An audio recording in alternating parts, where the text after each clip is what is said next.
Well, hey, Rippers. Good to see you. Oh, man, I'm sore from working so much. If you guys wonder where I've been doing the things. One of them was, I was working on this compost area, and as you can see, I got my boards up, right? Got them back there. I stapled along my plastic, and it doesn't cover the bottom, though. I want the bottom for drainage of excess water because it's all rock, and also to let the earthworms and stuff in, and also to allow just some more like ability to breathe, so it just doesn't become a mucky mess, right? So I don't have any plastic on the bottom. It just kind of curls under, and then I set some boards on top of it to kind of hold it down, and then as I throw the stuff on. So then what I did is I go and get my old plants from last year, and I've been taking them up and pulling off. Well, let's do it this way. Take them, and look at that. Okay, and throwing these sticks here, you kind of just throw those on the pile here, taking all of this old dead plants from last season, and wait till you see what made it through the year too, or through the winter. So then I take these and I kind of bend them up again so they'll stack, and set those aside. All right. Anything plastic or trash I throw off over here so it doesn't get into anything. Then I take this is my bucket.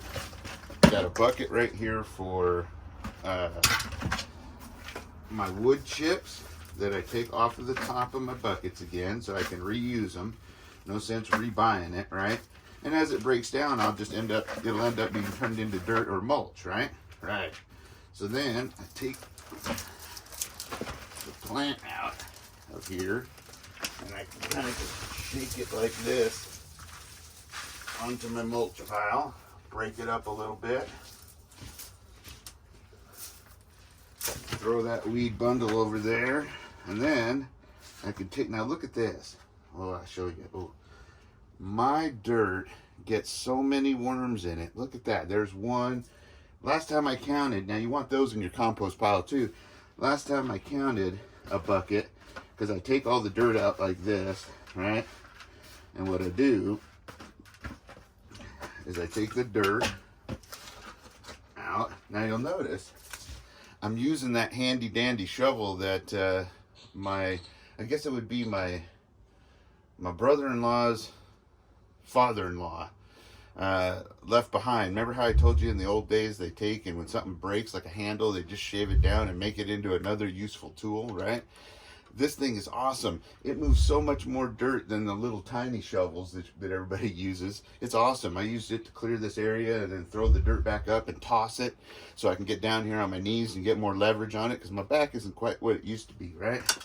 So a lot of times there's a lot of smartness, and if I find a tag like that, I put it aside because I can reuse it for labeling my plants, and I just throw that in there. I find that people in the old days, they really did look for ways to make their job easier with what they had. So even though they didn't have maquitas and nail guns and all that kind of stuff, they still were innovating, right? The best they could with what they had.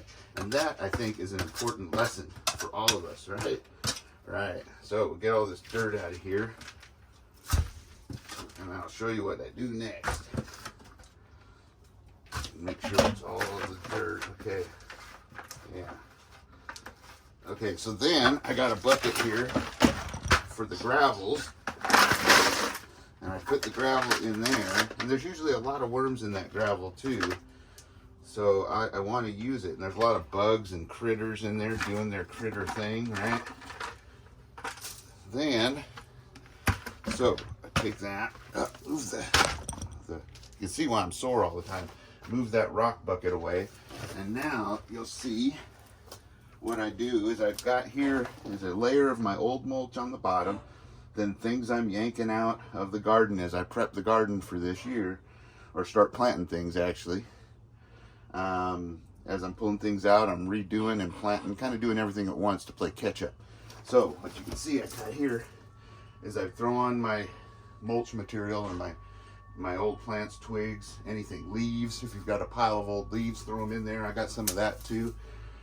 You know, just try and throw things in there that'll compost good. Also take all of my trimmings from dinner, and I take the, first I put that dirt on there like that, on top of the dry dead stuff or leaves or whatever else, mulch. You can throw grass in here, whatever. And then I take and sprinkle my leftovers on there, and then I'll cover them with a layer of dirt as well. So I kind of got this layered thing going on, and it'll take there and rot up, and I'll just come in here with a shovel and turn it back and forth, right? And we'll have good soil the next time we need it. So I hope that helps you guys see one of the projects I'm working on right now, and helps you in doing what you're doing, right? Because right now I think is a good time for us to all be kept busy, doing the things that we need to do to stave off the possible inflation or anything that may come. Let's start thinking more like what our great grandparents thought of, right? Like, what do we need to do today that will help us live better in the future? And that for them was water, food storing, right? Having a garden, right? Doing your job that you may have, that's in there too. Taking care of your house, all those kind of things. Let's be sure we're doing all of those and spending an appropriate amount of time on those, rather than worrying about what could happen, would happen, or might happen, or very well is happening, right? We still need to be aware of those, but we need to be doing the things we need to do as well, right? At the same time, it's good to be informed, but it's also good to be proactive. Till next time, stay safe, stay secure, always be aware of your surroundings. I got a bunch of crap over here. And be getting ready and prepared for anything that may come your way, right? And if you've got it, wear it. And if you wear it, get out there and practice with it for not only your safety, but others. And yes, I got mine, little pocket Ruger LCP2. Right on. Woohoo! Adios.